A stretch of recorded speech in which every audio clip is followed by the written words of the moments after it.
Hey guys, David here with TND Sports Cards. Welcome to a brand new video. And today is Friday, so I'd like to wish everybody a happy Friday.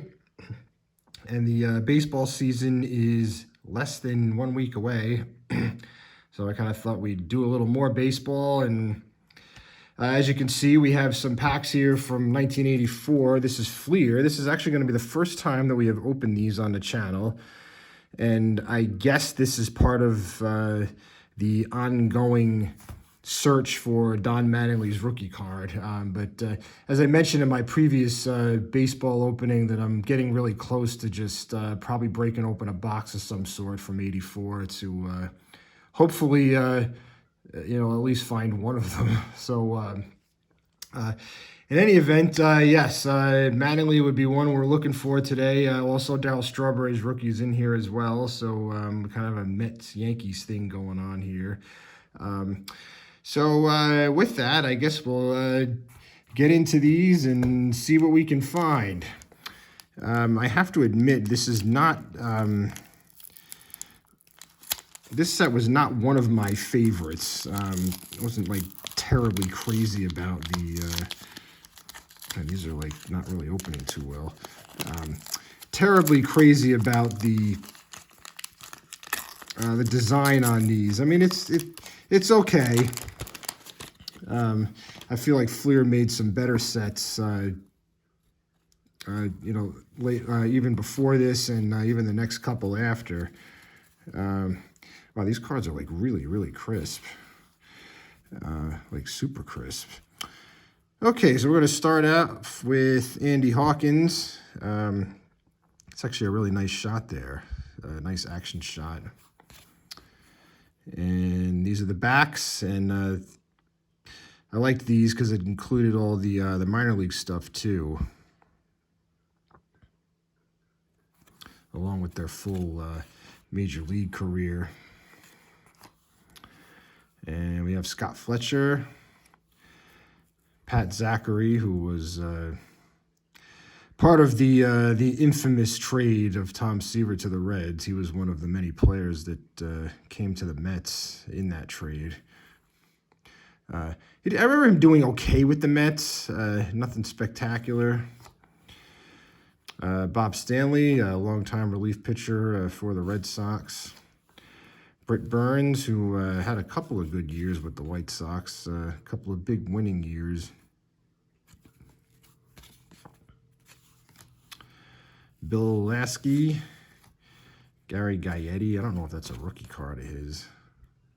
Probably not. It looks like it would be like a second year. Al Oliver. Fleer liked to do this. They like to split up the card. So there's another half to this card, which appears to be Tim Raines based on the picture in the back. But Al Oliver was a solid hitter. Jim Dwyer, Ellis Valentine, Chuck Rainey, Tony Bernazard. Oh, what do you know? Ask and you shall receive. I guess we can put these together.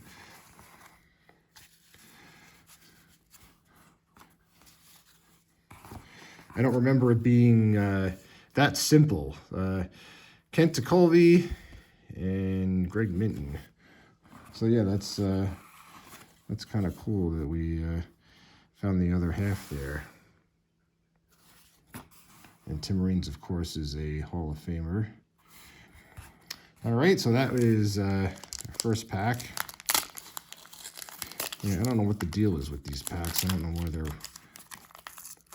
ripping so funny. I mean, unless it maybe, I don't know, moisture from at some point being in the basement kind of made them stick together like this.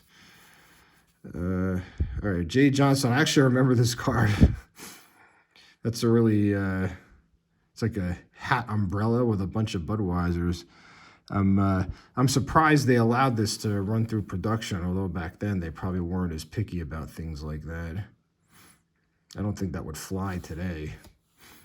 Ricky Nelson, Manny Sarmiento, Larry McWilliams. That's funny, holding up his 81 card. That's kind of cool. Dave Parker. As I've talked about many times, our probably should be in the Hall of Fame. That's actually a cool jacket he's got on there. I don't know if I've ever seen that that Pirates kind of script thing there. I like that. Terry Poole, Carney Lansford, and we have a checklist, which as Fleer liked to do with, they'd put a couple teams rather than having a full checklist. So there'd be, I guess at this point there'd be 13 of these, because in '84 there were 26, was it 26 teams in the major leagues? Yeah, I think that's right. It was 14 American League, 12 National League. Walt Terrell, and if memory serves me correctly, I feel like the entire Mets team set was shot at the old Stade Olympique in Montreal. And Walt Terrell was pretty good for the Mets, and he also was part of the trade that brought Howard Johnson to the Mets following the '84 season. Mike Moore, who was kind of a late bloomer, he became a very good pitcher for Oakland a little later on in his career.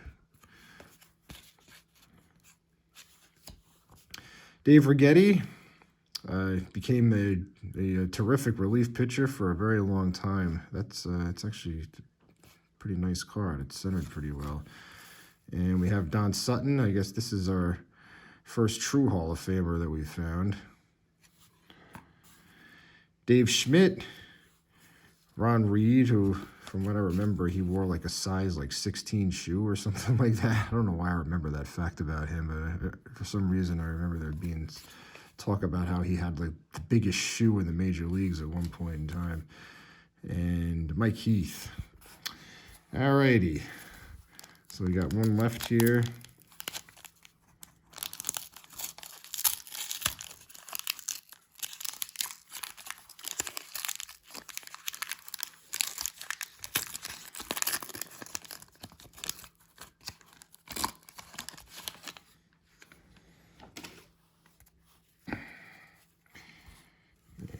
Mariner sticker here. I guess I failed to mention we had Reds and Mets, but you probably saw those. All right, we have Gary Maddox, who is a tremendous center fielder. Claudell Washington, Moose Haas, Warren Brewster, Rich Gedman. That's kind of a cool card.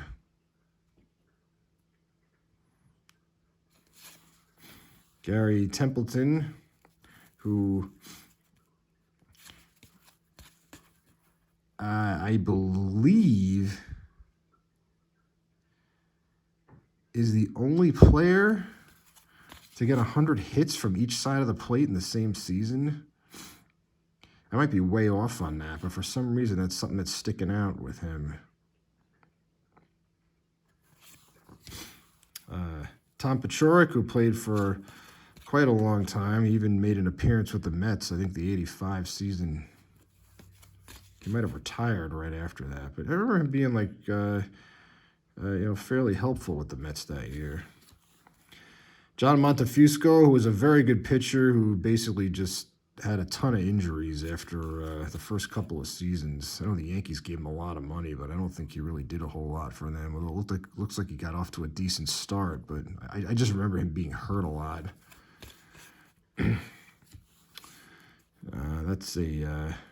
That's a nice shot of Jerry Remy.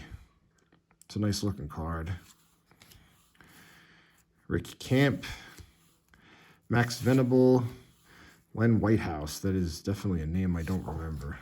John Henry Johnson, Sammy Stewart, and our last one is, that's actually a nicely cut card too. Ken Singleton had a really nice career and an equally nice broadcasting career too.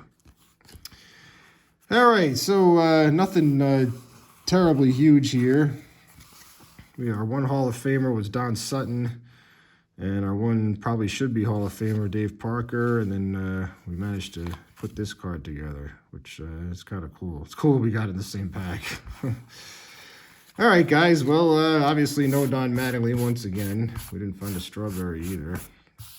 But as I mentioned at the beginning of the video, I'm getting really close to just getting into a box and hopefully finding one of those Mattinglys.